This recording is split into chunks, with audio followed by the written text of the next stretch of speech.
ભરૂચ જિલ્લાના ઝઘડિયા તાલુકાના કાટીદરા ગામે બે મકાનમાં આગ લાગતા તમામ ઘરવખરી આગમાં સ્વાહા થઈ હતી। ભરૂચ જિલ્લાના ઝઘડિયા તાલુકાના કાટીદરા ગામે ગત મોડી રાત્રે બે મકાનમાં કોઈ અગમ્ય કારણસર આગ લાગવાનો બનાવ બન્યો હતો। મળતી માહિતી અનુસાર ગત રાત્રે લગભગ 12 વાગ્યાની આસપાસ કાટીદરા ગામે રહેતા વિનોદભાઈ સોમાભાઈ વસાવા અને બાબુભાઈ મનુભાઈ વસાવાના મકાનમાં એકાએક આગ લાગતા ગ્રામજનો ચિંતામાં મુકાયા હતા। જોતજોતામાં આગે વિકરાળ સ્વરૂપ ધારણ કરતા બંને મકાનો આગની લપેટમાં આવી જતા મકાનમાં રહેલ તમામ ઘરવખરી બળીને ખાખ થઈ ગયું હતું અને મકાન માલિકોને મોટું આર્થિક નુકસાન થવા પામ્યું હતું।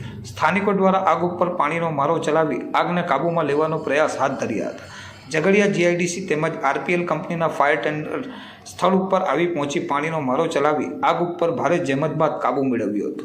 જોકે સાંકડી જગ્યાના કારણે આરપીએલ કંપનીનું ફાયર ટેન્કર જઈ શક્યું ન હતું, જેથી ઝઘડિયા જીઆઈડીસીના મિની ફાયર દ્વારા આગને કાબૂમાં લેવામાં આવી હતી। જોકે આગ લાગવાના બનાવમાં કોઈ જાનહાનિ નહીં થતાં ગ્રામજનોએ હાશકારો અનુભવ્યો હતો।